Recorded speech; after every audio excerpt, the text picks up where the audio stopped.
Hello दोस्तों, आज हम एक्सप्लेन करेंगे world of immortal novel Hindi में। अध्याय 101। ये लगभग 100 मीटर होगा। ओह, ऐसा ही होना चाहिए। मुझे भी उम्मीद नहीं थी कि मैं कल शाम से अब तक सो पाया हूँ। लॉरेंस ने पूछा। एक बार उसने बर्फीले पहाड़ में 3 बर्फ के ताबूत खोदे। हर ताबूत के अंदर एक इंसानी खाल थी। तीनों इंसानी खालों की बाईं कलाई पर इस तरह का लाल जन्म चिन्ह था। वे बिल्कुल एक जैसे थे। अब जाकर जियाओ चेन को आखिरकार पता चला कि उसे ये युवक क्यों जाना पहचाना लगा। अगर वो युवक के पीले गालों पर झुर्रियां डाल सके और उसके बालों को विरल सफेद रंग में बदल सके तो वो बिल्कुल उन 3 मानव त्वचाओं जैसा ही दिखेगा। बांस के जंगल के बीच में एक छोटी सी साफ झील थी। जियो चेन उस समय झील में तैर रहा था। शरीर पर लगे खून के धब्बे धुलने के बाद ऐसा लगा जैसे उसकी आत्मा को भी बपतिस्मा मिल गया हो। उसका दिल खाली और शांत था। अनजाने में ही उसने झील में रहस्यमय तकनीक का इस्तेमाल किया। पूरी झील का पानी लहरों से भर गया। जियाओ चेन धुंधले कोहरे से घिर गया। अपनी वर्तमान साधना के साथ कुछ दर्जन मील की दूरी कुछ भी नहीं थी। बहुत जल्दी वो मौत के शांत जंगल में प्रवेश कर गया और हड्डियों के समुद्र के किनारे पहुंच गया। ये कहने के बाद वो क्षण भर के लिए स्तब्ध रह गया, क्योंकि उसने अभी भी यिजेन को नहीं देखा था और कोई आवाज भी नहीं सुनी थी। हालांकि वो यिजेन के आने का पूरी तरह से अंदाजा लगा सकता था। जियाओ चेन ने सुंदरता द्वारा प्रदान किए गए शानदार नाश्ते का आनंद लिया। उसने फूलों की खुशबू और पक्षियों की चहचहाहट को महसूस किया, साथ ही साथ साफ पहाड़ी धारा भी। सब कुछ इतना सुखद था। पिछले कुछ दिनों से उसका तनावपूर्ण मूड आखिरकार कम हो गया। लेकिन वो मुझ पर जासूसी क्यों कर रहा है? जियो चेन के मन में इस तरह का सवाल था। इस तरह के राक्षसी बूढ़े भूत को घूरते हुए किसी को भी लगेगा कि यह बहुत खतरनाक है। भगवान जाने ये बूढ़ा भूत क्या योजना बना रहा है। भूतहा शहर की आपदा तथा पिछले नरसंहार के बाद द्वीप पर सैकड़ों साधक मारे गए। अब पूरे ड्रैगन द्वीप पर केवल 100 अभ्यासी बचे थे। इनमें से लगभग सभी लोग अकेले यात्री थे। अगर वे भी उस दिन गठबंधन के टकराव में शामिल होते और उन्हें भूत शहर में प्रवेश करने के लिए मजबूर किया जाता तो शायद ड्रैगन द्वीप पर बहुत से अभ्यासी नहीं बचते। इस खूबसूरत आध्यात्मिक पर्वत पर कुछ दिनों तक प्रशिक्षण लेने के बाद जियाओ चेन और बाकी लोगों को स्पष्ट रूप से महसूस हुआ कि द्वीप के केंद्र में भयावह आभा कमजोर हो गई थी और आज भूत शहर के प्रकट होने का 7वां दिन था। केवल केके ही सबसे इत्मीनान से काम करती थी। जब भी उसके पास कोई काम नहीं होता था तो वो दोनों ड्रैगन राजाओं को भड़काने निकल जाती थी। नतीजतन पक्षी और जानवर डर कर भाग गए। ड्रैगन की दहाड़ से आसमान हिल गया। यह एक बहुत बड़ा खतरा था। उन्हें उससे बचने का कोई उपाय सोचना था या फिर उसे खत्म करना था। जब जियाओ चेन बेचैनी महसूस कर रहा था तो उसे एक और परिचित आभा महसूस हुई। बर्बर जाति का युवा विशेषज्ञ कैओस उसके पीछे ही चारों ओर देख रहा था। हालांकि जियाओ चेन को तुरंत झटका लगा। हालांकि आभा अराजकता के समान थी, लेकिन व्यक्ति नहीं था। यहाँ कई दर्जन साधक छिपे हुए हैं। वे सभी भूतहा शहर का निरीक्षण कर रहे हैं तथा वहाँ हो रही हर चीज पर बारीकी से ध्यान दे रहे हैं। जियाओ चेन सही समय पर आया। आकाश में लाल रंग का समुद्र धीरे धीरे पीछे हट रहा था। इस बीच पीतल के 8 त्रिग्राम, दिव्य परशु और लौ उत्कीर्णन 3 प्रकाश किरणों में बदल गए और भूत शहर से चले गए। जहाँ तक बुद्ध के धर्म चक्र का सवाल है, यह एक बार फिर प्राचीन शहर के द्वार में समा गया। हालांकि उसने पीछे मुड़कर नहीं देखा, लेकिन उसकी आत्मिक चेतना ने पहले ही उस व्यक्ति के रूप को पकड़ लिया था।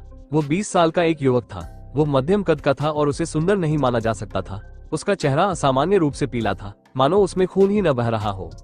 असाधारण रूप से सुंदर रोवेना ने बांस के जंगल में 3 लोगों को आवाज दी। कितना भयानक है। भविष्य में कोई भी आप पर हमला नहीं कर सकेगा। ये खाना खाने का समय है। 7 दिन, जियो चेन ने एक एक करके कहा। लॉरेंस जल्दी से बांस के जंगल में भाग गया। उसने पाया कि यह ठीक वैसा ही था जैसा कि जियो चेन ने कहा था। यान किंग चेन वर्तमान में रोवेना की देखरेख में नाश्ता तैयार कर रहा था। जंगल में तब तक सन्नाटा था जब तक सारे ड्रैगन दूर नहीं चले गए। बहुत देर बाद ही कुछ साधक हड्डियों के समुद्र की ओर बढ़े। वे उसकी तह तक जाना चाहते थे। दर्जनों साधकों में से अधिकांश ने पहले कभी भूत शहर में प्रवेश नहीं किया था। जब लाल रंग की बारिश हुई तो वे इस भयावह अशुभ भूमि में नहीं थे। उनमें से स्पेल मास्टर श्रोडर और साइकिक लैन्यू जियो चेन इन 2 लोगों से पहले मिल चुका था। बाकी लोगों के लिए जियो चेन लगभग उन्हें पहचान नहीं पाया। किसी कारण से जियाओ चेन के दिल में एक अजीब सी भावना उमड़ पड़ी। ऐसा लगा जैसे उसने पहले भी दूसरे पक्ष को देखा हो, लेकिन उसे याद नहीं आ रहा था कि उसने उन्हें कहाँ देखा था। असामान्य रूप से पीले रंग का वो युवक स्पष्ट रूप से न केवल जियाओ चेन पर जासूसी कर रहा था, बल्कि वो सोलिटरी स्वॉर्ड डेमन, लैन्यू, श्रोडर और अन्य विशेषज्ञों पर भी जासूसी कर रहा था। इन सभी को जियाओ चेन ने स्पष्ट रूप से देखा था। तीनों कंकाल प्रशिक्षण ले रहे थे। लॉरेंस और बॉड यिजेन भी प्रशिक्षण ले रहे थे। हर कोई अपनी शक्ति बढ़ाने की पूरी कोशिश कर रहा था। लॉरेंस ने जो कहा उसके अनुसार ड्रैगन द्वीप पर 1 साल का प्रशिक्षण अतीत में 3 से 5 साल के प्रशिक्षण के बराबर था। ऐसा इसलिए था क्योंकि अगर उनकी ताकत बराबर नहीं थी तो मरने की संभावना थी। इसने सभी को सफलता पाने के तरीके के बारे में सोचने पर मजबूर कर दिया। अज्ञात समयावधि के बाद उसने अपनी आंखें खोली और झील की तलहटी से ऊपर आ गया। वो झील के तल से ऊपर आया। स्वर्णिम चमक, पूर्व दिशा से वर्षा हो रही थी तथा वो सुबह की सुंदर चमक से नहा रहा था। लॉरेंस अचंभित रह गया। जब यीजेन उनकी दृष्टि के क्षेत्र में आया तभी उन्हें इसका एहसास हुआ। अपनी साधना के स्तर के कारण वे बिना कोई आवाज किए चल सकते थे और जियो चेन ने वास्तव में अपनी आध्यात्मिक समझ पर भरोसा करके यीजेन के आगमन को एक कदम आगे महसूस किया। हालांकि दूरी बहुत अधिक नहीं थी, लेकिन इस तरह की दूरदर्शिता वास्तव में बहुत चमत्कारी थी। ऐसा लगता है कि आप में बहुत ही अजीब परिवर्तन आया है। जियो चेन जल्दी में इस जगह को छोड़कर वो हड्डियों के समुद्र के आसपास के क्षेत्र की ओर देखने के लिए चला गया और एजियो ड्रैगन किंग और जेड ड्रैगन किंग के कारण लॉरेंस और यीजेन आगे नहीं बढ़ पाए। वो आगे नहीं बढ़ा, तीनों कंकाल भी उसके पीछे नहीं गए। वे यहीं प्रशिक्षण लेते रहे। केवल के ही खुशी खुशी जियो चेन के पीछे चला गया। जियाओ चेन ने अपने लंबे गीले बाल झटक दिए और किनारे की ओर चल पड़ा। उसके शरीर की सतह एक चमकदार और पारदर्शी चमक से टिमटिमा रही थी, मानो उस पर शानदार जेड की एक परत चढ़ी हो। आशा के अनुसार यीजेन कुछ ही दूरी पर बांस के जंगल से चलकर आया। इससे उसकी कुछ क्षण पहले की भावना की पुष्टि हो गई। यीजेन जियाओ चेन के साथ संकेतों का आदान प्रदान कर रहा था। जियाओ चेन को गॉड स्लेयर तकनीक का प्रदर्शन करते देखने के बाद वह पूछने के बाद अतुलनीय रूप से चकित था और कहा, पौराणिक कथा के अनुसार एक बार जब गॉड स्लेयर तकनीक एक निश्चित स्तर तक पहुंच जाती है तो यह एक देवता का सफाया कर सकती है। यह एक अत्यंत भयानक हत्या तकनीक है, लेकिन ऐसा लगता है कि कोई भी इसका सही स्तर तक अभ्यास नहीं कर पाया। मुझे भी ऐसा लगता है कि कुछ बदल गया है। फूलों की खुशबू और पक्षियों की चहचहाहट वाली इस आध्यात्मिक भूमि में जियाओ चेन ने एक शांत रवैये के साथ प्रशिक्षण लिया। उसकी सच्ची ऊर्जा अधिक से अधिक सघन होती गई। उसकी तकनीक की पूर्णता ने उसे ऐसा महसूस कराया कि वो स्वर्ग और पृथ्वी की आध्यात्मिक ऊर्जा को पहले की तुलना में बहुत तेजी से अवशोषित कर सकता है। लॉरेंस और बौद्ध यीजेन ने थोड़े समय में भूत शहर का पता लगाने की योजना नहीं बनाई थी। अभी उनका सबसे महत्वपूर्ण कार्य 2 ड्रैगन राजाओं का पोषण करना था। जब तक कि 2 सिंडिकेट ड्रैगन राजाओं में खुद को बचाने के लिए पर्याप्त ताकत न हो और वे उन्हें छोड़ने के लिए तैयार न हो, उन्हें अब प्रशिक्षण के लिए जगह ढूंढने की जरूरत थी। ड्रैगन द्वीप अभी बहुत जटिल था। ताकत सबसे महत्वपूर्ण चीज थी। हालांकि उनके बीच एक निश्चित दूरी थी, लेकिन जियो चेन को लगा कि यह व्यक्ति बहुत खतरनाक है। उसे लग रहा था कि सोलिटरी स्वॉर्ड डेमन भी उस व्यक्ति का मुकाबला नहीं कर पाएगा। हड्डियों के समुद्र में बसा भूतहा शहर भी धीरे धीरे लुप्त हो गया। अंत में ये हड्डियों की असीम भूमि से पूरी तरह से गायब हो गया। केवल एक प्राचीन दिव्य मोनोलिथ जो 100 मीटर से अधिक ऊंचा था वहां खड़ा रह गया। सब कुछ गायब हो गया। ऐसा लगा जैसे कुछ हुआ ही नहीं था। फिर चाहे वह मौत का शांत जंगल हो या हड्डियों का असीम समुद्र, खून की बारिश के निशान वहां मौजूद थे। यही एकमात्र सबूत बचा था। हर कोई अतुलनीय रूप से आश्चर्यचकित था। ऐसा लग रहा था जैसे बर्बरिक ड्रैगन की दिव्य क्षमता सचमुच खो गई थी। उनके पास दिव्य क्षमता केवल 7 दिनों तक ही थी। इसके बाद वे अपने मूल स्वरूप में लौट आए। चाहे वो सम्राट शेर ड्रैगन हो या अत्याचारी ड्रैगन या साधारण प्रोटियस ड्रेक्स, वे सभी क्रूर बल के साथ दूर भाग गए।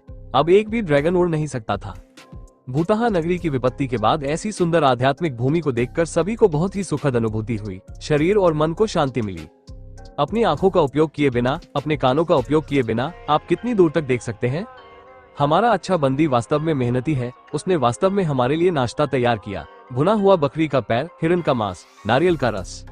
ड्रैगन द्वीप पर अनगिनत खूबसूरत जगहें थी। जियाओ चेन और अन्य लोगों ने बहुत जल्दी एक आध्यात्मिक पर्वत पा लिया। यहाँ के पेड़ हरे भरे थे। विस्टेरिया एक के बाद एक आपस में जुड़े हुए थे। ये भी कहा जा सकता है कि फूल सुगंधित थे और पक्षी गा रहे थे। आध्यात्मिक ऊर्जा सघन थी और यहाँ तक कि झरने और बहते झरने भी इस जगह को सुशोभित कर रहे थे। अब बूढ़े भूत के युवा लेकिन पीले रंग को देखकर वो वास्तव में एक जीवित लाश की तरह लग रहा था। यह अविश्वसनीय रूप से उदास और डरावना था। अंत में बूढ़ा भूत बहुत दूर चला गया और फिर हड्डियों के इस समुद्र से गायब हो गया। वास्तव में बौद्ध यीजेन ने प्राचीन शहर में जीवन और मृत्यु के अनुभव से गुजरने के बाद उसकी फसल भी बहुत बड़ी थी। बुद्ध के शाश्वत चक्र से एक प्राचीन शास्त्र हमेशा के लिए उसके दिल में अंकित हो गया। उसी समय बुद्ध के शाश्वत चक्र ने उसकी साधना को 5वीं दिव्य परत से 7वीं दिव्य परत तक बढ़ा दिया। एक्सोविया, हिस्टोरिया, जेफिर, निर्वाण और इम्मोर्टलिस अभ्यासियों के 5 प्रमुख क्षेत्र थे। हिस्टोरिया क्षेत्र में प्रवेश करने के बाद कुछ विचित्र दिव्य क्षमताएं प्रकट होती थी। जियाओ चेन को देखने की जरूरत नहीं थी, सुनने की जरूरत नहीं थी। उसे पहले से ही एक तरह की दिव्य क्षमता माना जा सकता था। जब उसने जियो चेन का परिचय सुना और अराजक विकार, दानव दमन और विस्फोट, ये 3 तकनीकें देव वध करने की तकनीक से किसी भी तरह से कमजोर नहीं थी। बौद्ध यीजेन सचमुच अवाक रह गया। असल में जियाओ चेन ने इस समय सिर्फ गॉड स्लेयर का अभ्यास करने पर ध्यान केंद्रित किया था। ऐसा इसलिए था क्योंकि एक तकनीक अनगिनत रूपों में विकसित हो सकती है। उसने अभी भी पहली तकनीक का सार नहीं समझा है। ये देखकर कि जियो चेन पहले से ही अपनी वर्तमान साधना के साथ इतनी बड़ी शक्ति को मुक्त करने में सक्षम था, यीजेन को वास्तव में थोड़ा आशंकित महसूस हुआ। जियो चेन ने कुछ भी नहीं छिपाया। उसने ये तकनीक बौद्ध यीजेन को सिखाई थी। हालांकि बौद्ध यीजेन ने इसे सक्रिय करने के लिए बौद्ध मंत्र का उपयोग किया। उसके लिए इसकी पूरी शक्ति को उजागर करना मूल रूप से कठिन था। ऐसा लग रहा था कि यह तकनीक विशेष रूप से दिव्य मोनोलिथ के मंत्र के लिए बनाई गई थी। जियाओ चेन ने अभी अभी एक्सुविया की 7वीं दिव्य परत को तोड़ा था। हिस्टोरिया क्षेत्र तक पहुंचने से पहले उसे अभी भी कुछ दूरी तय करनी थी। हालांकि उसके पास पहले से ही एक दिव्य क्षमता थी। यह निश्चित रूप से एक दुर्लभ घटना थी। जियो चेन ने चुपके से एक गहरी सांस ली। ये कैसे हो सकता है? उसका मूल अनुमान वास्तव में सच निकला। वास्तव में एक राक्षसी बूढ़ा भूत था। अगर ऐसा था तो क्या इसका मतलब यह नहीं है कि यह बूढ़ा भूत हमेशा से इस ड्रैगन द्वीप पर रह रहा था? उसे कम से कम कई 100 साल का अनुभव रहा होगा। रहस्यमयी 7 दिन। यह उल्लेख करना आवश्यक है कि रोवेना वास्तव में कर्तव्यनिष्ठ थी। वो वास्तव में यान किंगचेन को एक स्टनर के रूप में प्रशिक्षित करना चाहती थी। वो हर दिन यान किंगचेन का परिश्रम पूर्वक मार्गदर्शन करती थी, जिससे यान किंगचेन शर्म से अपने दांत पीस लेता था। ये सब बातें क्यों घटित हुई? पहाड़ी जंगल में घूमते हुए उनमें से कुछ को ये जानकर आश्चर्य हुआ कि इन इलाकों में कभी भी खूनी बारिश नहीं हुई थी। ऐसा लग रहा था कि केवल हड्डियों के समुद्र और मौत के शांत जंगल में ही वो दुर्लभ खूनी बारिश होती है। उनमें से कुछ ने आह भरी। वो क्षेत्र वास्तव में एक अशुभ स्थान था और वे संयोग से उस रात उस स्थान पर पहुंच गए। वे वास्तव में मौत को आमंत्रित कर रहे थे। इसके तुरंत बाद कई ड्रैगन भूत शहर से बाहर उड़ गए। उनकी दिव्य क्षमता बहुत तेजी से कमजोर होती दिख रही थी। वे सभी भूत शहर से निकलकर जमीन पर आ गिरे। अंत में पैतृक ड्रैगन के सींग और पंजे प्राचीन शहर से बाहर उड़ गए। वे पवित्र पर्वत की ओर दौड़े। बर्फ के ताबूत में पुराना भूत लॉरेंस और बौद्ध येजेन जियो चेन की अचानक आध्यात्मिक समझ से बेहद हैरान थे। इसके तुरंत बाद झील का पानी फिर से शांत हो गया। ऐसा लग रहा था जैसे वो उस छोटी सी झील में घुल मिल गया हो। आसपास की मछलियां अब उससे डरती नहीं थीं, वे उसके चारों ओर तैरती थीं। जियो चेन को ऐसा महसूस हुआ जैसे वो सचमुच दुनिया में घुल मिल गया है। वो प्रकृति का एक हिस्सा बन गया है।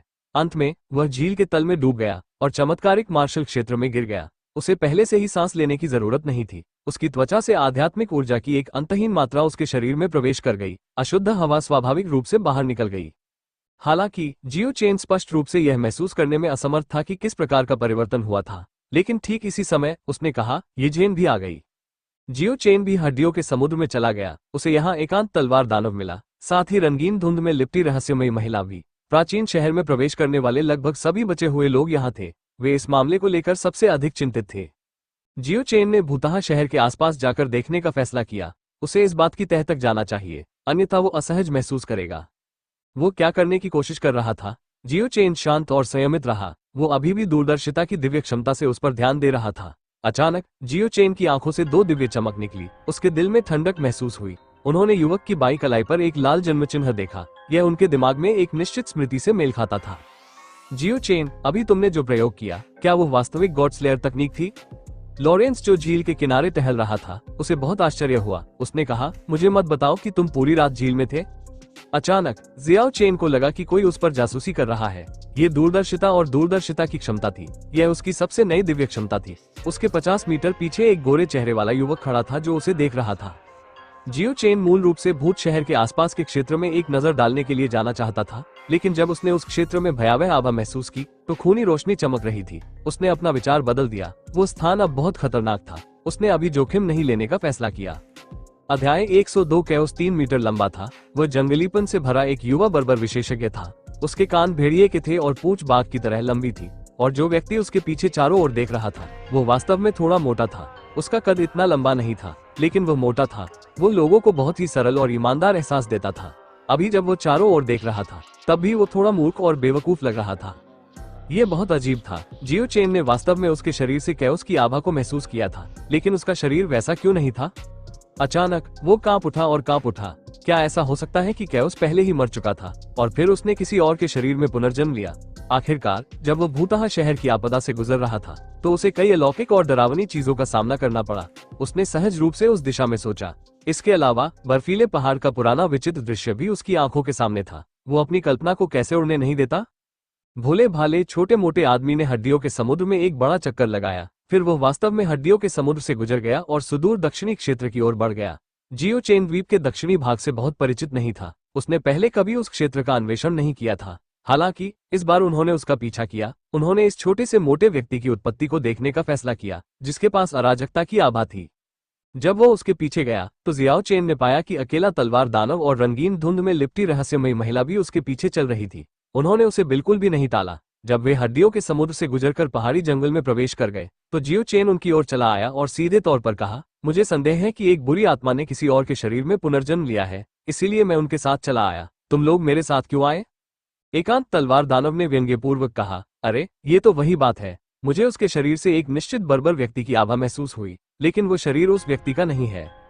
इसी वजह से मैं भी उनके साथ चला गया। रहस्यमय महिला ने इस प्रकार उत्तर दिया। जियो चेन को अंततः विश्वास हो गया, उसकी भावना गलत नहीं थी, कुछ तो गड़बड़ थी। वो भोला भाला मोटा आदमी उतना सरल नहीं था जितना वो दिखता था। वो बहुत सतर्क लगता था। वो पहाड़ी जंगल में अपना स्थान बदलता रहता था, मानो उसे डर था कि कोई उसका पीछा कर रहा है। इससे केके, जो जियाओ चेन के साथ चल रहा था, अपनी बड़ी बड़ी आंखें लगातार झपकाने लगा। उसे ये बहुत दिलचस्प लग रहा था। 1 घंटे से ज्यादा समय तक दक्षिण की ओर बढ़ने के बाद वो छोटा मोटा आदमी एक विशाल पहाड़ी जंगल में घुस गया। बाएं और दाएं मुड़ने के बाद वो वास्तव में बिना किसी निशान के गायब हो गया। हालांकि जियो चेन और अन्य लोग चिंतित नहीं थे। ऐसा लग रहा था जैसे वे पहले ही अपने गंतव्य तक पहुंच चुके थे। लेकिन ठीक इसी समय केके अचानक जियाओ चेन के कंधे पर कूद पड़ा। उसने अपना छोटा पंजा आगे बढ़ाया और उसके लंबे बाल खींचे। उसके बाद उसकी बड़ी आंखें पीछे की ओर देखती रहीं। जियो चेन का दिल धड़क उठा। उसने रुकने और देखने का नाटक किया। कुछ ही देर बाद स्नो माउंटेन ओल्ड घोस्ट उसकी इंद्रियों की सीमा में प्रकट हुआ। वो स्पष्ट रूप से उसे अपने पीछे आते हुए देख सकता था। यह अच्छा संकेत नहीं था। जियो चेन ने एकांत तलवार दानव और उसके सामने खड़ी रहस्यमयी लड़की को देखा। ऐसा लग रहा था जैसे उन्हें इस बूढ़े आदमी के अस्तित्व के बारे में पता ही नहीं था। जियाओ चेन के हाव भाव में कोई बदलाव नहीं आया, क्योंकि वो उसका पीछा करता रहा। कुछ ही समय बाद उसने और एकांत तलवार दानव ने पुराने जंगल में एक छोटा सा गाँव खोज लिया। ये प्राचीन पेड़ों से घिरा हुआ था। अगर कोई जंगल में गहराई तक नहीं जाता तो उसे खोजना मुश्किल होता। छोटे से गांव में केवल 70 से 80 परिवार थे और मुर्गियों की बांग और कुत्तों के भौंकने की आवाजें सुनी जा सकती थी। ये वास्तव में ग्रामीण क्षेत्र के स्वाद से भरा हुआ था। इससे जियाओ चेन को ऐसा लगा जैसे यह एक जीवन काल पहले की बात है। अप्रत्याशित रूप से इस सैवेज ड्रैगन द्वीप पर जीवन की आभा से भरा एक छोटा सा पहाड़ी गांव था। ये कुछ हद तक अवास्तविक लगा। खांसी खांसी खांसी की आवाज चारों ओर फैल गई। जियाओ चेन और अन्य लोगों के पीछे एक बूढ़ी औरत भूत की तरह प्रकट हुई। उसने हल्की आह भरी और कहा, युवाओं, तुम मेरे पोते का पीछा क्यों कर रहे हो? जियाओ चेन का दिल बैठ गया। दूरदर्शिता की दिव्य क्षमता ने वास्तव में उसे बूढ़ी औरत को एक कदम आगे खोजने की अनुमति दी। हालांकि दूसरे पक्ष की गति वास्तव में बहुत तेज थी। वो स्पष्ट रूप से जंगल की गहराई से उनके पास आ रहे धुएं के समान एक सिलहुट को देख सकता था। एकांत तलवार दानव ने अपनी लोहे की तलवार पकड़ ली और एक ओर हट गया। उसने अपने और बूढ़ी औरत के बीच की दूरी को कम किया और रंगीन धुंध में रहस्यमय लड़की बिना किसी निशान के पहले ही गायब हो चुकी थी। ऐसा लग रहा था कि उसकी साधना वाकई असाधारण थी। वो बूढ़ी औरत से एक कदम आगे निकलने में कामयाब रही। हमारा कोई बुरा इरादा नहीं है, हम सिर्फ एक चीज की जांच करना चाहते हैं। जियो चेन बहुत शांत था। अपने सामने खड़ी सफेद बालों वाली थोड़ी झुकी हुई बूढ़ी औरत को देखकर उसे रीढ़ में ठंडक महसूस हुई। आप हमारे गांव की जांच करना चाहते हैं? बूढ़ी औरत का स्वर थोड़ा ठंडा था। नहीं, जियो चेन ने खुलकर बोलने का फैसला किया। कुछ भी छिपाने की जरूरत नहीं थी। उसने कहा, मैंने मोटे के शरीर पर किसी परिचित की आभा महसूस की। मुझे लगा कि यह बहुत अजीब है, इसलिए मैं उसका पीछा करते हुए यहाँ तक आ गया। मैं इसका पता लगाना चाहता हूँ। मुझे एक परिचित की आभा महसूस हुई। मुझे मत बताना कि वो तथाकथित परिचित तुम्हारा मित्र है। हालांकि बूढ़ी औरत बहुत शांति से बोल रही थी, लेकिन जियो चेन की भविष्य सूचक अंतर्ज्ञान ने खतरे का संकेत महसूस किया। नहीं, वो मेरा दुश्मन है। मेरे और उस व्यक्ति के बीच केवल एक ही जीवित रह सकता है। ओह, बूढ़ी औरत ने सिर हिलाया। उसी समय जियो चेन को लगा कि खतरा गायब हो गया है। आप कैसे हैं? बूढ़ी औरत ने अपना सिर घुमाया और एकांत तलवार दानव की ओर देखा। हालांकि एकांत तलवार दानव बहुत ही घमंडी था, लेकिन वह भी इस तरह के अथाह दुश्मन को भड़काना नहीं चाहता था। उसने कहा, मैं भी उसके जैसा ही हूँ। उसने अपनी उंगली से जियो चेन की ओर इशारा किया। मेरा अंतर्ज्ञान मुझे बताता है कि आप लोग झूठ नहीं बोल रहे हैं। इससे चीजें आसान हो जाती हैं। मैं आप लोगों को बता सकता हूँ कि कैओस नामक उस बर्बर युवक को मैंने ही मारा था। मैंने उसके शरीर में मौजूद 2 प्राचीन पशु आत्माओं को अपने पोते के शरीर में प्रत्यारोपित किया है। जियो चेन और सोलिटरी स्वॉर्ड डेमन को थोड़ा झटका लगा। उन्होंने ये भी सुना था कि कुछ बर्बर लोगों के शरीर में प्राचीन जानवरों की आत्माएं सील होती हैं। उन्हें वास्तव में बलपूर्वक निकाला जा सकता है और किसी और के शरीर में प्रत्यारोपित किया जा सकता है। मेरा पोता भी एक बर्बर वंशज है। उसके शरीर में एक प्राचीन पशु आत्मा है। उस कैओस को ऐसा नहीं करना चाहिए था। वह मेरे पोते की जानवर आत्मा को खा जाना चाहता था। नतीजतन उसे मेरे पोते ने जिंदा पकड़ लिया और उसे वापस लाने के बाद मैंने उसके साथ ऐसा ही व्यवहार किया। जियो चेन और सोलिटरी स्वॉर्ड डेमन अवाक रह गए। कैओस वाकई बहुत बदकिस्मत था। उसका अंत वास्तव में इस तरह हुआ। चलो, हम दूर से आए मेहमान हैं। चलो गांव में चलते हैं और एक कप चाय पीते हैं। मैं जानता हूं कि तुम लोगों के पास मुझसे पूछने के लिए निश्चित रूप से बहुत सी बातें होंगी। ये कहकर बूढ़ी औरत आगे बढ़ गई। दादी, क्या मैं पूछ सकता हूँ, क्या आप लोग इतने समय से ड्रैगन द्वीप पर रह रहे हैं? बूढ़ी औरत ने जियाओ चेन को देखा। उसके नारंगी जैसे चेहरे पर मुस्कान की झलक दिखाई दी और कहा, मुझे पता था कि तुम ये सवाल पूछोगे। हमारे पूर्वज भी तुम लोगों की तरह अमर की मुख्य भूमि से आए थे। अंत में वे इस द्वीप पर फंस गए। हम उनके वंशज हैं। हालांकि उसने पहले ही इस संभावना का अनुमान लगा लिया था, फिर भी जियाओ चेन आश्चर्यचकित होने से खुद को नहीं रोक पाया।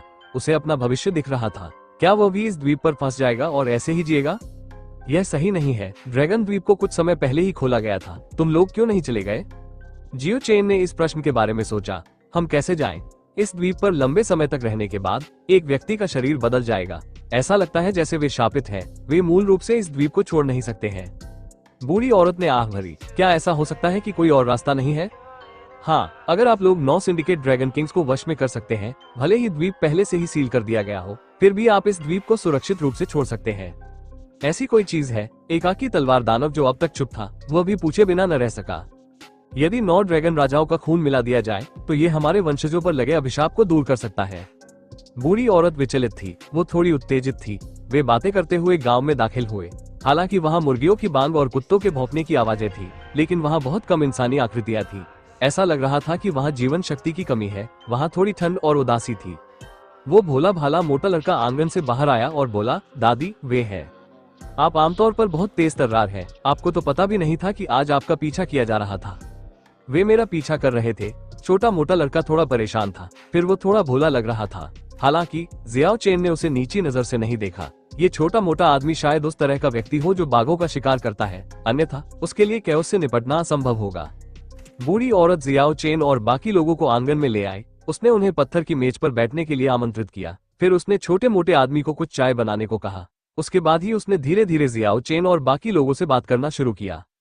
ड्रैगन द्वीप को सील कर दिया गया है। यहाँ तक कि पास का समुद्री क्षेत्र भी वर्जित महासागर बन गया है।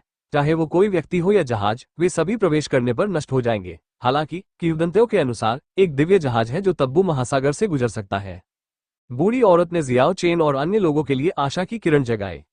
किस तरह का जहाज? पैतृक ड्रैगन की हड्डी और स्वर्गीय लकड़ी से निर्मित एक दिव्य जहाज। यह अनगिनत वर्षों से टैबू महासागर में भटक रहा है। ये द्वीप पर लोगों को टैबू महासागर से बाहर ला सकता है। हम इस दिव्य जहाज को कैसे खोजेंगे? एकांत तलवार दानव ने पूछा। बूढ़ी औरत ने एक घूंट चाय पी, फिर वह धीरे से बोली, क्या मैंने पहले नहीं कहा था? हमें 9 ड्रैगन राजाओं की जरूरत है। अगर वे एक साथ काम करते हैं तो वे उस दिव्य जहाज को बुला सकते हैं जो तब्बू महासागर में भटक रहा है। तो क्या इसका मतलब यह नहीं है कि हमारे पास ये जगह छोड़ने का मौका है? एकांत तलवार दानव बहुत उत्साहित था। बूढ़ी औरत ने उसके उत्साह पर ठंडा पानी डाला। शर्त यह है कि आपको पहले 9 ड्रैगन राजाओं को ढूंढना होगा और उन्हें आपकी बात माननी होगी और आपके लिए दिव्य जहाज को बुलाने के लिए तैयार करना होगा।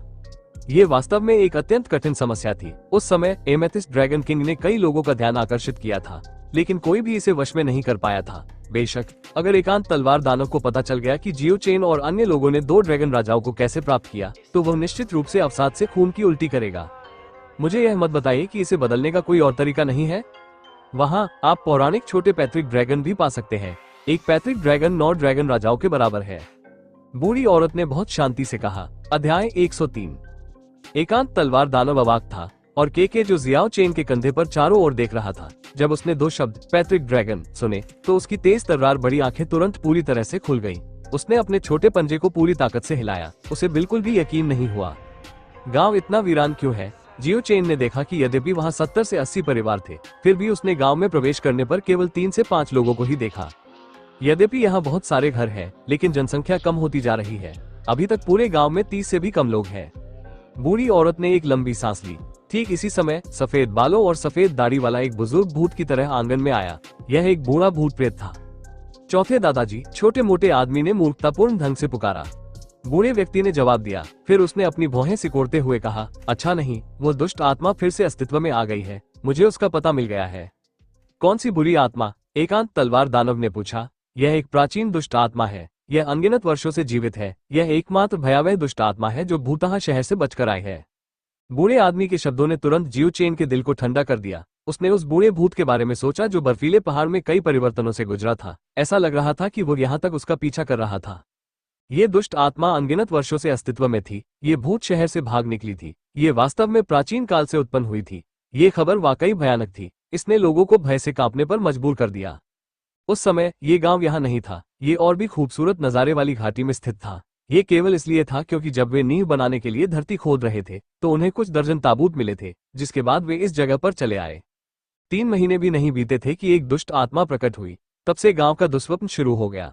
वे बाड़े में बंद पशुओं की तरह थे। उनमें से एक या दो समय समय पर गायब हो जाते थे। सभी गांव वालों को पता था कि ये दुष्ट आत्मा ही थी जिसने उन लोगों की जान ले ली। बूढ़ी औरत के पूर्वजों ने भी पहले विरोध करने की कोशिश की थी। उन्होंने भी बुरी आत्मा को खत्म करने का कोई उपाय सोचने की कोशिश की थी, लेकिन वे सभी असफल रहे। इसके अलावा इससे और भी भयानक बदला लिया गया। उनके लिए वो अंधकार का एक अविस्मरणीय दौर था। जैसे जैसे बूढ़ी औरत ने धीरे धीरे बताया, जियो चेन और एकांत तलवार दानव की अभिव्यक्ति गंभीर हो गई। वह भयानक दुष्ट आत्मा ड्रैगन द्वीप पर फिर से प्रकट हुई। यह उनके जीवन के लिए एक बड़ा खतरा बन गई। बूढ़ी औरत ने गहरी सांस ली, जैसे वो किसी बुरे सपने से जागी हो। उसके वृद्ध चेहरे पर कुछ और झुर्रियां दिखाई देने लगी। उस अंधकार में समय के दौरान बूढ़ी महिला के पूर्वजों ने ड्रैगन द्वीप पर कई और भी प्राचीन गांवों के अवशेषों की खोज की। उन उजाड़ प्राचीन गांवों में कुछ अभिलेख छोड़े गए थे। तभी उन्हें पता चला कि वो दुष्ट आत्मा एक प्राचीन मृत आत्मा थी। यह एकमात्र दुष्ट आत्मा थी जो भूतहा शहर से बचकर भाग निकली थी। यह ऐसी चीज नहीं थी जिससे वे लड़ सकते थे। कोई कल्पना कर सकता है कि ड्रैगन द्वीप पर अलग अलग समय पर लोग फंसे हुए थे। इन सभी लोगों की मौतें हत्यारे भूत से संबंधित थी, इसलिए उन्होंने कमोबेश कुछ सुराग छोड़े। प्राचीन किंवदंतियों में कुछ अशुभ भूत थे जो देवताओं को भी बेचैन कर सकते थे। वे मानव दुनिया की जीवन शक्ति को जब्त कर सकते थे, जिससे उनके भूतिया शरीर लगातार रूपांतरित होकर सूर्य की ओर लौट सकते थे। ऐसी अशुभ आत्माओं को शैतान कहा जाता था। उन जीर्ण शीर्ण और उजाड़ प्राचीन गांवों में छोड़े गए अभिलेखों ने इस किंवदंती की पुष्टि की। ये स्पष्ट था कि द्वीप पर बुरी आत्माएं राक्षस थीं। सौभाग्यवश दुष्ट भूतों ने अधिक समय तक उत्पात नहीं मचाया। केवल 1 वर्ष तक। समय बीतने के बाद वह एक सुनसान जगह ढूंढता और गहरी नींद में सो जाता। कुछ 100 साल बाद ही वो कायापलट से गुजरता और यांग ऊर्जा को अवशोषित करने के लिए फिर से ताबूत से बाहर निकलता।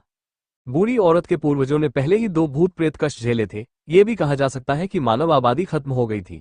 यदि उन्हें एक और भूत प्रेत का सामना करना पड़ा तो शेष 20 से 30 लोग राक्षस की आवश्यकताओं को पूरा करने के लिए पर्याप्त नहीं होंगे। यह स्पष्ट था कि उनका पुनर्तः सफाया हो जाएगा। क्या इसका मतलब यह नहीं है कि हम निश्चित रूप से मर चुके हैं? यद्यपि एकांत तलवार दानव ने ऐसा पूछा था, फिर भी उसमें भय का लेशमात्र भी भाव नहीं था। वो एक कठोर हृदय वाला व्यक्ति था। वो सचमुच एक क्रूर और अड़ियल व्यक्ति था। बाद में प्राप्त कुछ अभिलेखों के अनुसार अब हमारे पास केवल एक ही मौका है। बुढ़िया ने अपने सूखे होठों को नम करने के लिए चाय की चुस्की ली और बोली, उसके पुनर्जन्म के बाद के 3 महीने उसकी सबसे कमजोरी की अवधि है। केवल इस अवधि के दौरान ही हम उससे लड़ सकते हैं, अन्यथा इस अवधि के बाद वह अजेय हो जाएगा। हम उसके खिलाफ बिल्कुल भी नहीं लड़ पाएंगे। वो नाम और हकीकत में शैतान है। राक्षस पहले ही दर्जनों रूपांतरणों से गुजर चुका था। ये कहना उचित था कि वो बहुत पहले ही पूर्णता के दायरे में पहुंच चुका था।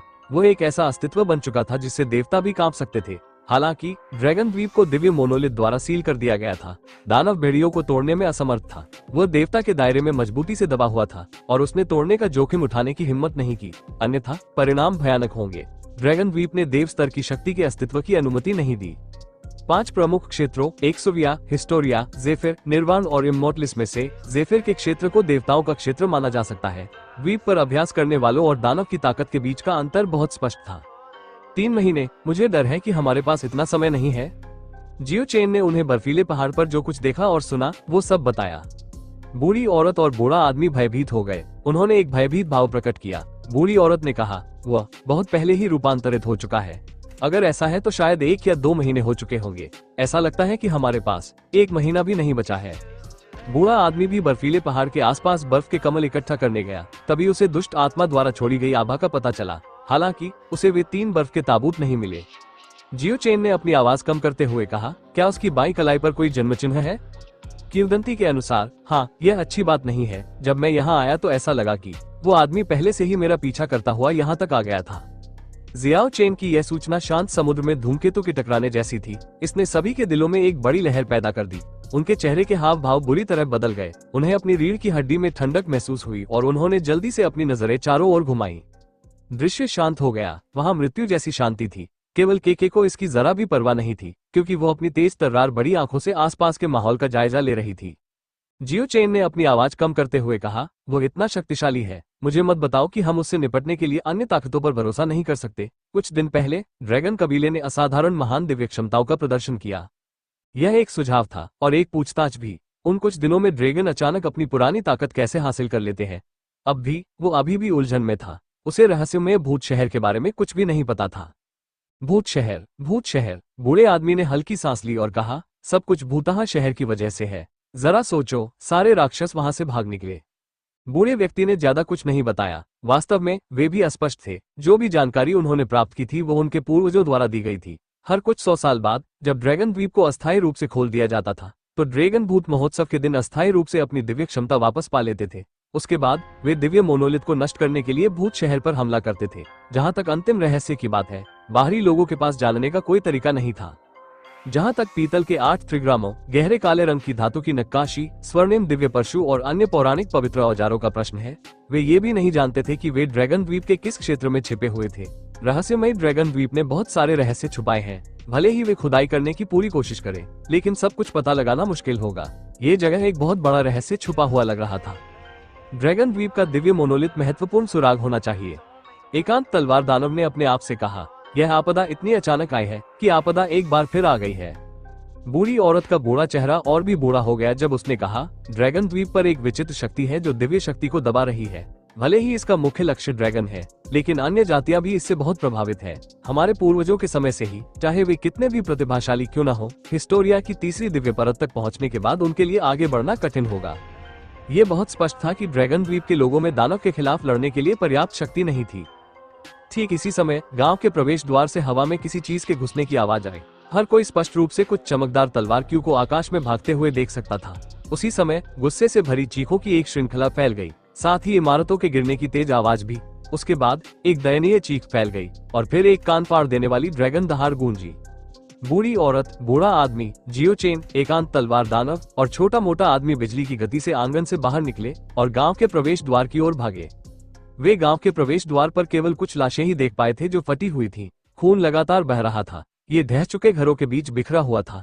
एक लड़की रंगीन धुंध में लिपटी हुई थी। उसका शरीर अभी थोड़ा कांप रहा था और फिर उसने मुंह भर खून थूक दिया। वो स्पष्ट रूप से अभी घायल हुई थी। एमेथिस्ट ड्रैगन किंग उसके साथ था। उसके शरीर पर भी कुछ चोटें थीं। जमीन पर कुछ तराजू और ड्रैगन का खून था।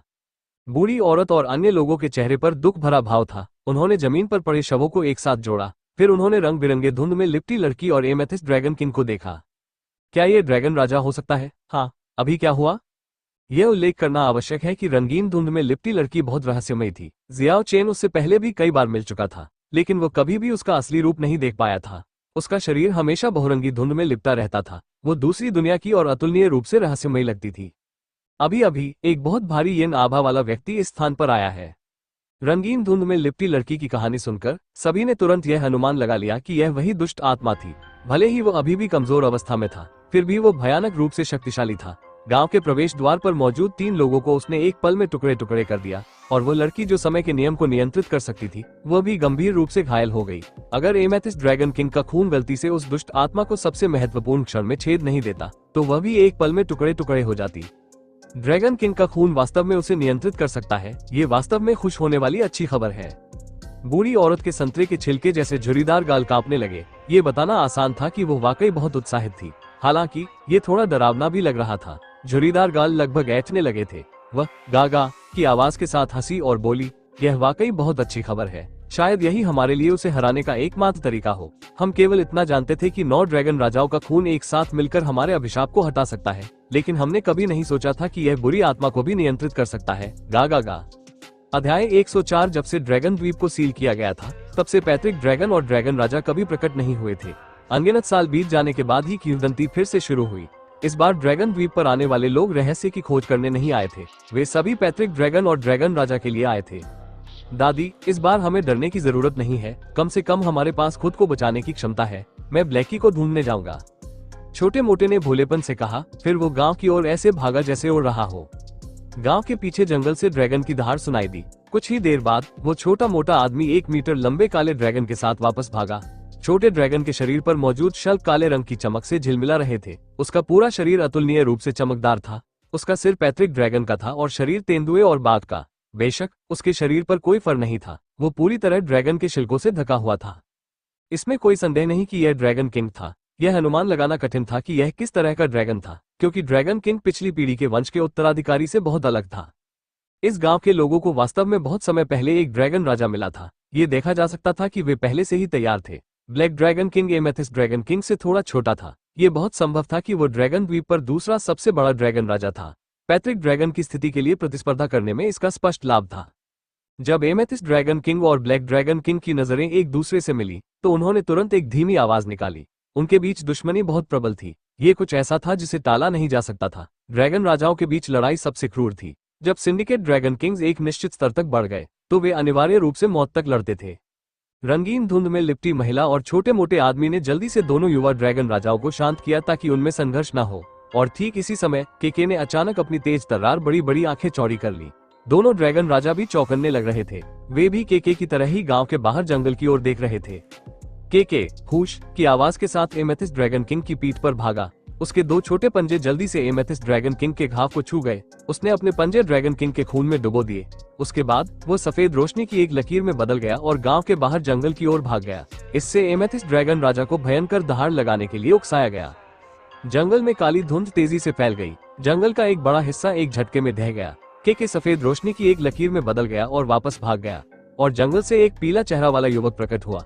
उसकी छाती पर कुछ खूनी छेद थे। वो एमेथिस्ट ड्रैगन किंग का खून था और उसके बाएं हाथ पर एक छोटा सा पंजे का निशान था। ये स्पष्ट रूप से केके की उत्कृष्ट कृति थी।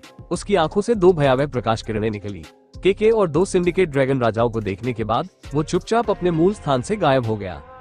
वो वही है। जियो चेन और रंगीन धुंध में महिला एक ही समय में बात की। यह वही है, यह वो दुष्ट भूत है।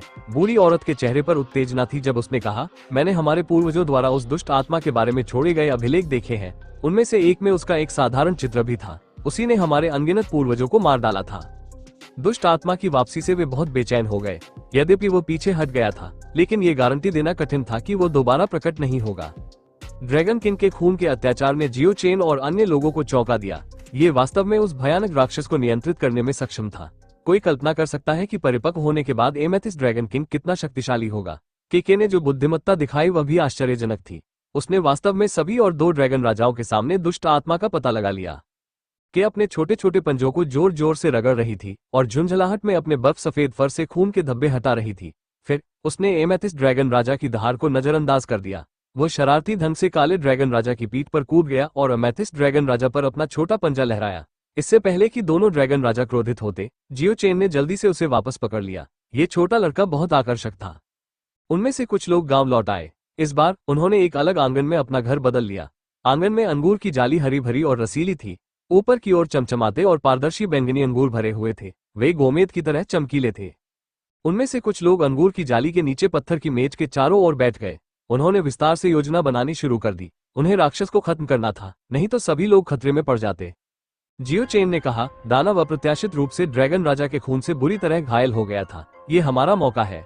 हमें उससे निपटने के लिए ड्रैगन द्वीप पर सभी को एकजुट करना होगा। भूत शहर की आपदा का अनुभव करने के बाद ड्रैगन द्वीप पर अभी भी 100 से अधिक युवा अभ्यासी थे। ऐसा इसलिए हुआ क्योंकि उस रात वे हड्डियों के समुद्र के आसपास नहीं गए थे। यदि वे सभी एकजुट हो जाएं, तो भी वे एक बहुत शक्तिशाली ताकत होंगे। एकांत तलवार दानव के लिए अपने अहंकारी रवैये को छोड़ पाना दुर्लभ था। उसे मौत का प्रबल खतरा महसूस हुआ। वो जियो चेन के सुझाव से बहुत सहमत था। रंगीन धुंध के साथ रहस्यमयी महिला ने सिर हिलाया और कहा, हम विशेषज्ञों के एक अन्य समूह के साथ भी गठबंधन कर सकते हैं। जियो चेन और एकांत तलवार दानव हैरान थे। उन्होंने उसे संदेह से देखा।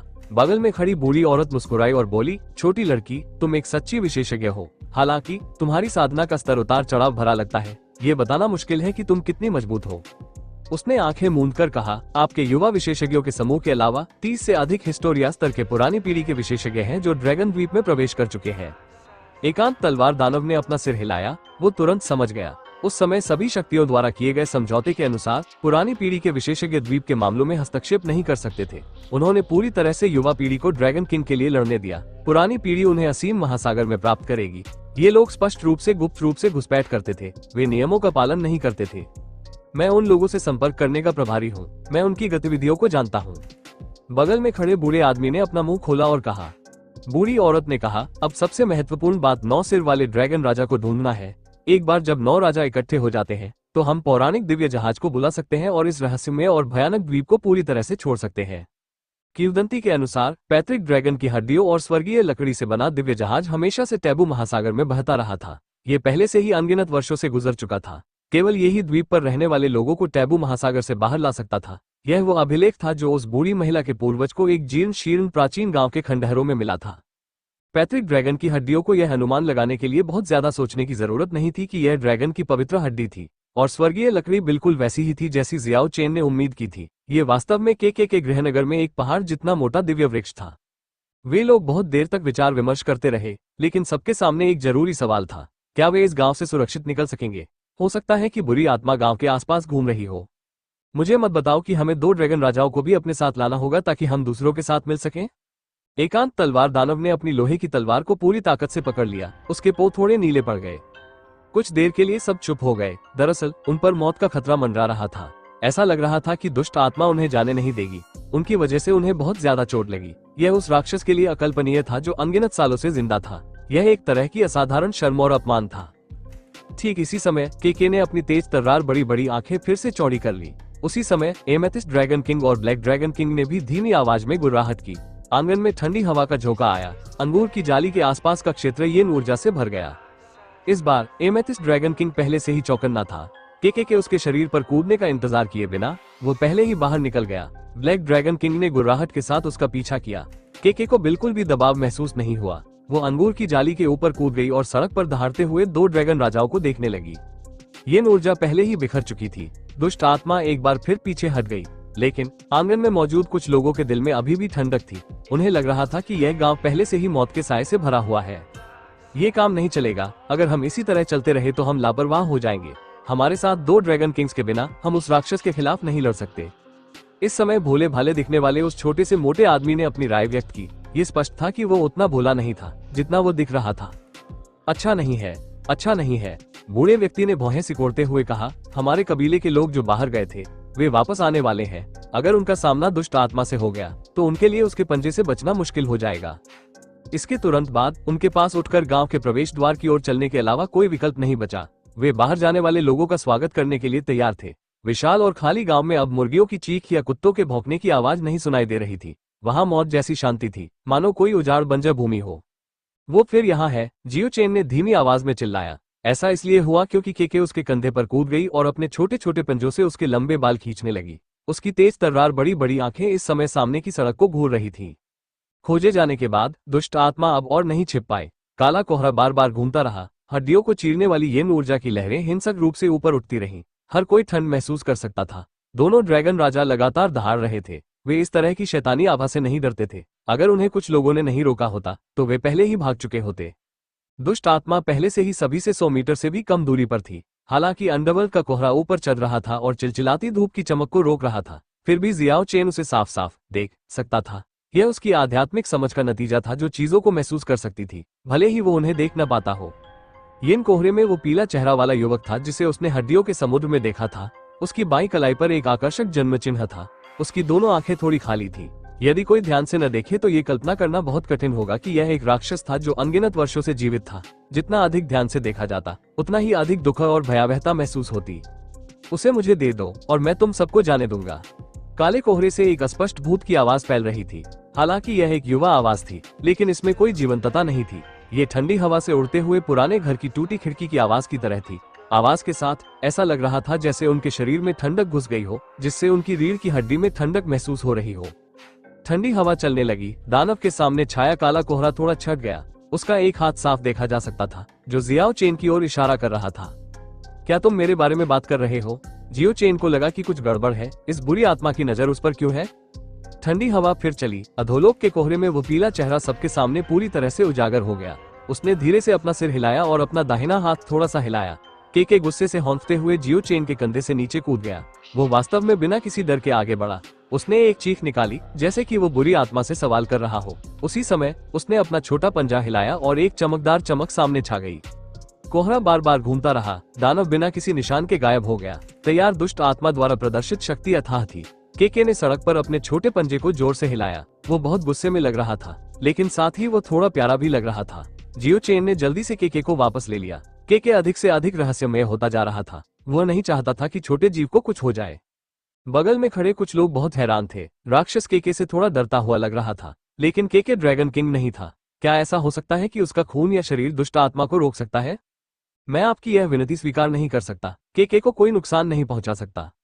जियाओ चेन ने सामने की खुली और खाली सड़क की ओर जोर से चिल्लाया। वो न केवल दुष्ट आत्मा पर चिल्ला रहा था, बल्कि वो किनारे पर खड़े कुछ लोगों को अपना रुख भी स्पष्ट कर रहा था। दूर सड़क पर दुष्ट भूत की आकृति दिखाई दी। अंधेरे कोहरे से एक बेहोश भूत की आवाज आई। उसने कहा, मुझे जो चाहिए वो उसके सिर के ऊपर का पवित्र पेड़ है। वो छोटा पेड़ मुझे दे दो और अब से मैं कभी भी किसी भी मानव जीवन को नुकसान नहीं पहुंचाऊंगा।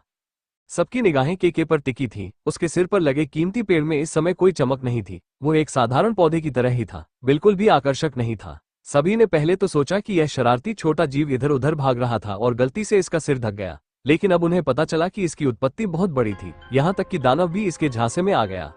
जियो चेन आश्चर्यचकित था, उसका दिल भी संदेह से भर गया था, लेकिन उसने इसके बारे में सोचा भी नहीं था। उसके लिए सहमत होना असंभव था। उसने कहा, हमें इसे आपको क्यों देना चाहिए? हमें आप पर विश्वास क्यों करना चाहिए? मैं शपथ ले सकता हूँ कि पवित्र वृक्ष प्राप्त करने के बाद मैं द्वीप पर लोगों को कभी नहीं मारूंगा, अन्यथा मेरा शरीर और आत्मा नष्ट हो जाएंगे। काली धुंध से दुष्ट आत्मा की आवाज प्रसारित हुई। बूढ़े व्यक्ति ने धीमी आवाज में कहा, रिकॉर्ड के अनुसार दुष्ट आत्मा द्वारा ली गई शपथ बाध्यकारी है। उसने अतीत में एक वादा किया था, वो अंत में उससे पीछे नहीं हटा। ये बहुत स्पष्ट था कि वो बुरी आत्मा से डरता था, वो समझौता करना चाहता था। क्या तुम भी राक्षस की शपथ पर विश्वास करते हो? जियो चेन ने अपना सिर घुमाया और ठंडे स्वर में पूछा। इससे बूढ़े आदमी और बूढ़ी औरत को एक ही समय में अपने चेहरे जलने का एहसास हुआ। वे वास्तव में बुरी आत्मा से बहुत डर गए थे। जहाँ तक इस बात का सवाल है कि बुरी आत्मा अपनी शपथ का उल्लंघन नहीं करेगी, वे निश्चित नहीं हो सके कि यह सच था या नहीं। हालांकि उनके कबीले के लोग जो बाहर गए थे वे वापस लौटने वाले थे और दुष्ट आत्मा आसपास घूम रही थी। उन लोगों के लिए यह एक घातक खतरा था। पाताल लोक का कोहरा छट गया। दानव ने अपना सिर द्वीप के केंद्र में स्थित दिव्य पत्थर की मूर्ति की ओर घुमाया और कहा, मैं अपनी शपथ से पीछे नहीं हटूंगा, अन्यथा मुझे दंडित किया जाएगा। तुम राक्षस हो, मैं तुम पर कैसे विश्वास कर सकता हूँ? दुनिया में हर कोई कहता है कि किसी को कभी भी राक्षस से संपर्क नहीं करना चाहिए। जियाओ चेन ने केके को उठाया और पीछे की ओर पीछे हट गया, लेकिन केके बिल्कुल भी सहज नहीं थी। वो संघर्ष कर रही थी और भागना चाहती थी। ऐसा लग रहा था कि वो अंडरवर्ल्ड कोहरे में बुरी आत्मा से बिल्कुल भी नहीं डर रही थी। मैं राक्षस नहीं हूँ, मैं एक इंसान हूँ, भूत की अस्पष्ट आवाज सुनाई दी। जियो चेन ने ठंडी सांस लेते हुए जवाब दिया और कहा, यह कोई बहुत मजेदार मजाक नहीं है। मैंने अनगिनत वर्षों तक कायापलट का अनुभव किया है। अब मैं पुनर्जन्म की प्रतीक्षा कर रहा हूँ। अब मैं एक मृत शरीर नहीं हूँ, मैं मांस और रक्त वाला एक इंसान हूँ। मैं वास्तव में अब और हत्या नहीं करना चाहता। अध्याय 105। जियो चेन ने ठंडी सांस लेते हुए जवाब दिया और कहा, यह कोई बहुत मजेदार मजाक नहीं है। मैं अनगिनत वर्षों से कायापलट से गुजर रहा हूँ। अब मैं पुनर्जन्म की प्रतीक्षा कर रहा हूँ। अब मैं एक मृत शरीर नहीं हूँ, मैं मांस और खून वाला एक इंसान हूँ। मैं अब और हत्या नहीं करना चाहता। आप उन कुछ लोगों को कैसे समझाएंगे जिन्हें आपने गांव के प्रवेश द्वार पर टुकड़े टुकड़े कर दिया था? सबसे पहले उन्होंने ही मुझ पर हमला किया था। रंगीन धुंध में लिपटी वो लड़की इसकी गवाही दे सकती है। राक्षस ने आह भरी। जियो चेन अविचलित रहा। उसने कहा, जैसे कि तुम्हें ऐसा करने के लिए मजबूर किया गया हो। तुमने पहले भी इतने लोगों को मारा है, फिर एक राक्षस का स्वभाव कैसे बदल सकता है? इसके अलावा यदि आप सचमुच अपनी दुष्टता पर काबू रखते तो आप मुझे पौधा मांगने के लिए क्यों मजबूर करते? राक्षस के इर्द गिर्द अंडरवर्ल्ड की धुंध घनी हो गई। उदास आभा एक बार फिर हवा में फैल गई। उसने धीरे से कहा, ड्रैगन द्वीप ने मेरी शक्ति को दबा दिया, जिससे मैं आसानी से बेड़ियों को तोड़ने में असमर्थ हो गया। इसलिए मेरे पास हर कुछ 100 साल में एक बार यांग ऊर्जा को अवशोषित करने के अलावा कोई विकल्प नहीं है। यद्यपि मैं पहले से ही मांस और रक्त वाला एक जीवित प्राणी हूँ, फिर भी मुझ में अभी भी कुछ जीवन शक्ति की कमी है। अगर मैं पवित्र वृक्ष का पोषण प्राप्त नहीं कर सकता तो मेरे पास फिर से बड़े पैमाने पर यांग ऊर्जा को अवशोषित करने के अलावा कोई विकल्प नहीं है। लेकिन मैं वास्तव में अब और हत्या नहीं करना चाहता। ये कितना झूठ है। जियो चेन को वास्तव में उसकी बात पर विश्वास नहीं हुआ। क्या मुझे आप लोगों से झूठ बोलना होगा? राक्षस का पीला चेहरा काली धुंध के बाहर उजागर हो गया था। वो बहुत ईमानदार लग रहा था जब उसने आह भरी। तो क्या हुआ अगर तुम लोगों को सिंडिकेट ड्रैगन किंग का संरक्षण प्राप्त है? उनका खून सचमुच मुझे रोक सकता है, लेकिन क्या ये सचमुच तुम लोगों की रक्षा कर सकता है? आप लोगों को ये समझ लेना चाहिए कि अगर मैं सचमुच आप लोगों को मारना चाहता हूँ तो मैं हमेशा कोई न कोई अवसर ढूंढ ही लूंगा। इसके अलावा द्वीप पर अन्य लोगों का क्या होगा? उनकी सुरक्षा कौन कर सकता है? अगर मैं सचमुच हत्या करना चाहता हूँ तो मुझे कौन रोक सकता है? क्या आप हमें धमकी दे रहे हैं? अगर आप ऐसा सोचते हैं तो ये ठीक है। राक्षस लगातार आहें भरता रहता था, जिससे लोगों के रोंगटे खड़े हो जाते थे। वो एक सच्चा राक्षस था। उसकी कोई भी बात मजाक नहीं थी। लोगों की जान लेना उसके लिए कोई असामान्य बात नहीं थी। कोई आ रहा है, इतना कहकर राक्षस बिना कोई आवाज किए आगे की गली से गायब हो गया और गांव के सामने जंगल में एक करुण चीख गूंज उठी। बूढ़ी औरत और बूढ़े आदमी के चेहरे पर भाव तुरंत बदल गए। जाहिर है कि यह गांव का ही कोई व्यक्ति था। रुको राक्षस, छोटा मोटा आदमी जोर से चिल्लाया। वो काले ड्रैगन राजा को गांव के प्रवेश द्वार तक ले गया और जियो चेन और अन्य लोग उसके पीछे चले गए। जंगल से एक भयानक काला कोहरा निकला और दानव एक बार फिर उनके सामने कुछ दर्जन मीटर की दूरी पर प्रकट हुआ। उसका पीला चेहरा बहुत शांत था, मानो कुछ हुआ ही ना हो, जिससे लोगों के दिलों में ठंडक महसूस हो रही थी। मुझे पवित्र वृक्ष दे दो, मैं इसे पूरा करने के बाद तुम्हें लौटा दूंगा। मैं वादा करता हूँ कि मैं फिर कभी किसी को नहीं मारूंगा। मैं एक अच्छा इंसान बनने की पूरी कोशिश करूंगा। उसके पीले गालों पर एक ईमानदार भाव प्रकट हुआ। राक्षस बहुत गंभीर और ईमानदार था, दिखावटीपन का कोई निशान नहीं था। बूढ़ी औरत और बूढ़ा आदमी बहुत गुस्से में थे। ये स्पष्ट था कि जो कबीले का आदमी अभी अभी बुरी तरह चिल्ला रहा था वो पहले ही मर चुका था। उनके शरीर हल्के हल्के कांप रहे थे। जियो चेन, एकांत तलवार दानव और अन्य लोगों को लगा कि यह बेहद बेतुका था।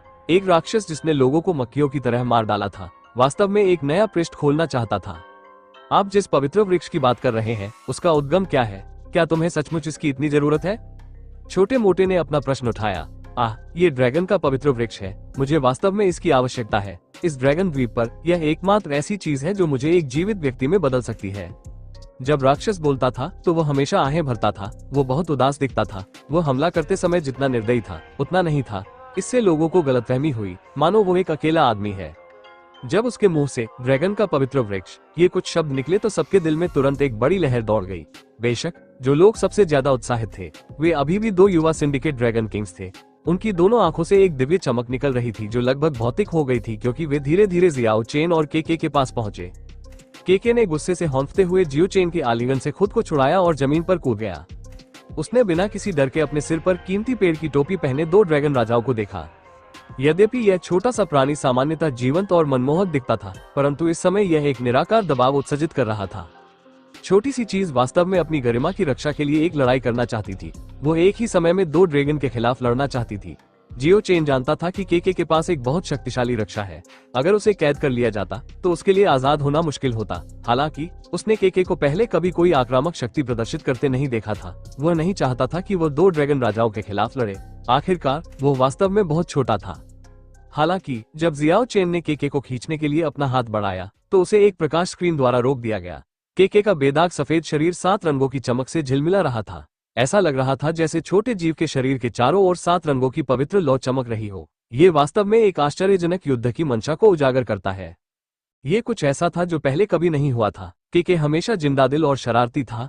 झगड़ालूपन का इससे कोई लेना देना नहीं था। हालांकि इस समय ऐसा लग रहा था कि उसने अपने पिछले व्यवहार को बदल दिया है। एमेथिस्ट ड्रैगन राजा बैंगनी चमक के साथ टिमटिमा रहा था। काला ड्रैगन राजा काली चमक के साथ टिमटिमा रहा था। वे अभी भी आगे बढ़ रहे थे। ड्रैगन का पवित्र वृक्ष वास्तव में बहुत ही आकर्षक था। घटनास्थल पर मौजूद कुछ लोग शांत नहीं हो पा रहे थे। हालांकि वे जानते थे कि वे ड्रैगन राजाओं को एक दूसरे के खिलाफ लड़ने नहीं दे सकते। रंगीन धुंध में लिपटी लड़की और छोटी मोटी लड़की लगातार दो ड्रैगन राजाओं को रोकने की कोशिश कर रही थी। हालांकि दोनों युवा ड्रैगन राजा अविचलित थे। वो ड्रैगन का पवित्र वृक्ष था और अब यह एक अज्ञात जानवर द्वारा नियंत्रित किया जा रहा था। उन्हें लगा कि यह पहले से ही ड्रैगन जाति के लिए एक अपमान था। चीख। ठीक इसी समय केके ने एक कोमल चीख निकाली। उसने अपना छोटा सा पंजा फैलाया और अपने सिर के ऊपर के अनमोल पेड़ की ओर इशारा किया। फिर उसने सामने ये आभा से भरे जंगल की ओर इशारा किया। उसके बाद उसने आगे बढ़कर बाहर की ओर दौड़ लगा दी। दोनों ड्रैगन राजाओं को ये बात समझ में आ गई। वे दहाड़ते हुए दुष्ट आत्मा की ओर दौड़े। केके ने अपना छोटा पंजा हिलाया और अंडरवर्ल्ड कोहरे में दुष्ट आत्मा की ओर 2 इंद्रधनुषी रंग की रोशनी की किरणें फेंकी और 2 युवा ड्रैगन राजाओं के सिर पर सींगों की जोड़ी भी चमकती हुई चमक के साथ फूट पड़ी। वे 2 बिल्कुल सीधी प्रकाश किरणों में बदल गईं और दुष्ट आत्मा की ओर बढ़ गई। ऐसा प्रतीत होता है कि वे इस प्रकार की विधि से विजेता और हारने वाले का निर्धारण करना चाहते थे, ताकि ये देखा जा सके कि असली राजा कौन है। काली धुंध हिंसक रूप से घूमी। दानव अपनी मूल स्थिति से गायब हो गया। हालांकि 3 दिव्य जानवर उसकी आभा को पकड़ने में सक्षम लग रहे थे। वे सीधे जंगल में उसका पीछा करते रहे। ड्रैगन किंग्स की दहाड़ और ऊंचे प्राचीन पेड़ों के गिरने की आवाज के बीच वो जगह रोशनी की चमकदार किरणों और हवा में घूमती पत्तियों से भर गई। अचानक एक बवंडर की तरह पाताल लोक की धुंध का एक टुकड़ा तेज गति से ऊपर तैरने लगा। दानव बिना किसी आवाज के जियाओ चेन और अन्य लोगों के पास प्रकट हुआ। उसकी ठंडी आभा ने उन्हें जकड़ लिया। उन्हें ऐसा लगा जैसे वे किसी बर्फ के घर में गिर गए हों। केके एक सफेद रोशनी की लकीर में बदल गया और जियाओ चेन के कंधे पर दिखाई दिया। दोनों ड्रैगन राजा भी क्रमशः वापस भागे। दानव बिना किसी आवाज के गायब हो गया। ये सब एक पल में हुआ। आप लोग पहले ही देख चुके हैं। अगर मैं अभी आप लोगों को मारना चाहता तो मेरे पास कुछ मौका होता, लेकिन मैंने कोई कदम नहीं उठाया। राक्षस दूर स्थान पर आहें भर रहा था। उसने कहा, ड्रैगन राजा वास्तव में बहुत छोटे हैं। यद्यपि उनका खून मुझे रोक सकता है, लेकिन जब मैं पहरे पर होता हूं तो वे मेरा कुछ नहीं कर सकते। इसके विपरीत यदि मेरा उन्हें मारने का इरादा होता तो वे निश्चित रूप से खतरे में पड़ जाते। बस इतना है कि मैं ड्रैगन को नाराज नहीं करना चाहता। ये सचमुच एक मामला था। राक्षस अथाह था। इस समय घटनास्थल पर मौजूद हर कोई थोड़ा झिझक रहा था। अंत में उन्होंने जियाओ चेन और केके की ओर देखा। वे इस मामले की कुंजी थे। सब कुछ उन पर निर्भर करता था कि वे क्या निर्णय लें। केके जियाओ चेन के कंधे पर गुस्से से हाँफ रहा था। उसने अपनी बड़ी गोल आंखों से उदास धुंध में राक्षस को घूरा। ये पौधा पवित्र वृक्ष था जो उसके बड़े होने तक उसके साथ रहा, और उससे भी बढ़कर यह उसका भोजन था। अपने माता पिता द्वारा त्याग दिए जाने के बाद केवल यही पौधा उसके साथ था। ऐसा मत सोचिए कि सामान्यतः उसे इसकी परवाह नहीं थी। हालांकि अगर कोई वास्तव में इसे छीनने के लिए आया तो केके किसी भी कीमत पर सहमत नहीं होगा। छोटे दोस्त, मैं इसे केवल उधार ले रहा हूँ। मैं इसे भविष्य में तुम्हें अवश्य लौटा दूंगा। इसके अलावा मैं निश्चित रूप से तुम्हें भारी मात्रा में चुकाऊंगा। राक्षस ने एक सौम्य अभिव्यक्ति प्रकट की और केके की ओर एक पीली मुस्कान बिखेरी। इससे वहां मौजूद सभी लोग थोड़ा हैरान हो गए। ऐसा लग रहा था कि दानव केके को दोनों ड्रैगन राजाओं से ज्यादा महत्व दे रहा था। जियो चेन ने किनारे खड़े कुछ लोगों की तरफ देखा। थोड़ी देर तक देखने के बाद उसे पता चल गया कि वे क्या सोच रहे थे। यहाँ तक कि एकांत तलवार दानव, जिसकी लड़ाई की मंशा सबसे मजबूत थी, भी समझौता करना चाहता था। राक्षस सचमुच अथाह था, उससे मुकाबला करने का कोई रास्ता नहीं था। यद्यपि वे नहीं जानते थे कि उसने जो कहा वो सच था या झूठ, फिर भी आशा तो थी। उनके विचारों को समझने के बाद जियाओ चेन थोड़ी देर के लिए चुप रहा। उसके बाद उसने गुस्से में केके को कसकर गले लगा लिया ताकि वो फिर से भाग न जाए। उसने राक्षस से कहा, चूंकि तुम्हारा लक्ष्य पवित्र वृक्ष है तो मेरे पास आओ। तो फिर मेरे पास आओ। इसका किसी और से कोई लेना देना नहीं है। हम चर्चा करने के लिए किसी अन्य स्थान पर जाएंगे। चाहे आप सफल हो या नहीं, कृपया दूसरों को चोट न पहुंचाएं। अपनी ईमानदारी दिखाने के लिए आप कम से कम इतना तो कर ही सकते हैं। राक्षस के पीले चेहरे पर लाली की एक लकीर उभर आई। उसने हल्के से सिर हिलाया और कहा, मेरा लक्ष्य केवल पवित्र वृक्ष है। अगर दूसरे लोग मुझे नहीं रोकेंगे या मुझ पर हमला नहीं करेंगे तो मैं अब किसी को नुकसान नहीं पहुंचाऊंगा। आने वाला भयानक तूफान वास्तव में ऐसे ही शांत हो गया। जियाओ चेन ने मुड़कर नहीं देखा और बड़े कदमों से गांव से बाहर निकल गया। दो ड्रैगन राजा दहाड़ते हुए उसके पीछे भागे। वे नहीं चाहते थे कि पवित्र पेड़ किसी और के हाथ में पड़ जाए। गांव के छोटे मोटे आदमी ने जल्दी से उसका पीछा किया और काले ड्रैगन राजा को शांत किया। उसे पीछे हटने के लिए मनाने में उसने बहुत प्रयास किया। सच तो यह है कि ड्रैगन राजा भले ही युवा था, लेकिन उसके पास पहले से ही बुद्धि थी। उसे गहराई से समझ में आ गया था कि ड्रैगन के पवित्र वृक्ष को वापस लेने के लिए उसकी ताकत काफी नहीं थी। मुझे आशा है कि आप सुरक्षित और स्वस्थ होंगे। मैं वास्तव में आपसे दोस्ती करना चाहता हूँ। मेरा नाम ऑक्समैन है। सरल दिमाग वाले छोटे मोटे आदमी ने पीछे हटने से पहले धीमी आवाज में जियो चेन से कहा। ऑक्समैन का नाम थोड़ा अजीब था, लेकिन जियाओ चेन के लिए हंसना मुश्किल था। उसने हल्के से अपना सिर हिलाया और कहा, अगली बार जब हम मिलेंगे तो हम दोस्त होंगे। मेरा नाम जियाओ चेन है। रंगीन धुंध में लिपटी महिला भी वहां चली आई। हालांकि वो एमेथिस्ट ड्रैगन किंग को दूर नहीं ले जाना चाहती थी। वो केवल उसे लगातार शांत करना चाहती थी। वो चाहती थी कि वो जियो चेन के साथ रहे और उसकी सुरक्षा करे। आपकी दयालुता के लिए धन्यवाद। केके ड्रैगन राजाओं से कमतर नहीं है। अगर केके भी राक्षस को नहीं रोक सकता तो फिर मेरे साथ कोई दूसरा ड्रैगन राजा भी हो तो भी कोई फर्क नहीं पड़ेगा। जियो चेन को लगा कि रहस्यमयी महिला वाकई दयालु है। उसने उसे बमुश्किल सुनाई देने वाली आवाज में अन्य दो ड्रैगन राजाओं के बारे में बताया। उसके बाद वह अकेले ही पहाड़ी जंगल की ओर चल पड़ा। दानव पहले ही नकारात्मक ऊर्जा के साथ समय से पहले ही गायब हो चुका था। बर्फ की तरह सफेद रंग का छोटा सा प्राणी केके बहुत बुद्धिमान था। उसे साफ साफ पता था कि क्या हुआ था। उसने अपने सिर से अनमोल पेड़ को अनिच्छा से उखाड़ा और उसे बहुत देर तक अपनी छाती से लगाए रखा। उसके बाद उसने बहुत ही दयनीय भाव के साथ अनिच्छा से उसे जियाओ चेन को सौंप दिया। जियो चेन मुस्कुराया और कहा, यह वो पवित्र पेड़ है जो छोटे राक्षस के जन्म से ही उसके साथ था। मैं इसे किसी और को कैसे दे सकता हूँ? इसके अलावा वो एक राक्षस है। मैं उस पर भरोसा नहीं कर सकता और मैं उससे संपर्क भी नहीं कर सकता। केके को छोटा राक्षस नहीं कहा जाना चाहिए था। उसने झुंझलाहट में अपने लंबे बालों का एक गुच्छा पकड़ा और उसे हल्के से खींचा। उसके बाद उसने फिर भी कीमती पेड़ को जियाओ चेन को सौंप दिया। चिंता मत करो, छोटे राक्षस को अभी भी पवित्र वृक्ष को सौंपने की आवश्यकता नहीं है। उसे कुछ संदेह अवश्य है, अन्यथा एक राक्षस हमारे साथ बातचीत कैसे कर सकता है और बलपूर्वक इसे जब्त नहीं कर सकता? चीख! केके की बड़ी बड़ी आंखें तुरंत चमक उठी। उसकी लंबी पलकें लगातार झपक रही थी, लेकिन अंत में उसने मायूसी से अपना सिर नीचे कर लिया। उसने अपनी लंबाई और राक्षस की लंबाई की तुलना मजाकिया अंदाज में की। ऐसा लग रहा था कि वो कह रहा था कि वो अभी बहुत छोटा है और राक्षस को हरा नहीं सकता। जियाओ चेन को उसका मूड देखकर मजा आया। उसने मुस्कुराते हुए कहा, मैं तुम्हें दिन भर सोते हुए देखता हूँ और वे ड्रैगन राजा हर दिन लड़ते रहते हैं। वे अपनी ताकत बढ़ाने के तरीके सोचते रहते हैं। तुम उनसे कमतर नहीं हो। तुम्हें कड़ी मेहनत करनी होगी। यदि आप राक्षस के खिलाफ लड़ने में सक्षम होना चाहते हैं तो आप अब से इतने आलसी नहीं हो सकते। बर्फ की तरह सफेद रंग के इस छोटे जीव ने झुंझलाहट में जियाओ चेन के लंबे बालों को पकड़ लिया और उसे हल्के से खींचा। उसके बाद जियाओ चेन की उम्मीद से परे उसने गंभीरता से अपना सिर हिलाया और कीमती पेड़ की टोपी पहन ली। वह जियाओ चेन की बांह से उसके कंधे पर कूद गया और अपनी सांसों को समायोजित करने के लिए ध्यान लगाने लगा। यह सही है, वो अपनी सांस को समायोजित करने के लिए ध्यान कर रहा था। इससे जियाओ चेन ने चौंक कर अपना मुंह खोल दिया। केके वास्तव में एक अभ्यासी की तरह क्रॉस लेग बैठा था। उसने अपनी चमकदार बड़ी आंखें बंद कर ली। उसकी लंबी पलकें अब नहीं झपक रही थी। इसके अलावा उसका पूरा शरीर एक बेहोश बहुरंगी चमक बिखेर रहा था। ऐसा लग रहा था जैसे वो पहले से ही एक अलौकिक अवस्था में प्रवेश कर चुका है। जियाओ चेन की वर्तमान मनोदशा को अब शब्दों में बयां नहीं किया जा सकता। केके ने उसे बहुत सारे आश्चर्य दिए थे। एक छोटा सा प्राणी इस तरह का प्रदर्शन कैसे कर सकता है? हालांकि जंगल में कुछ मील चलने के बाद जियाओ चेन फिर से पूरी तरह से अवाक हो गया। ऐसा इसलिए हुआ क्योंकि उसने हल्की खर्राटों की आवाज सुनी थी। छोटा सा जीव वास्तव में उसके कंधे पर पैर मोड़कर बैठा हुआ सो गया था। अवाक, पूरी तरह अवाक। किसी के स्वभाव को बदलना कठिन है। जियो चेन को वास्तव में नहीं पता था कि इस छोटे से प्राणी के बारे में क्या कहना है।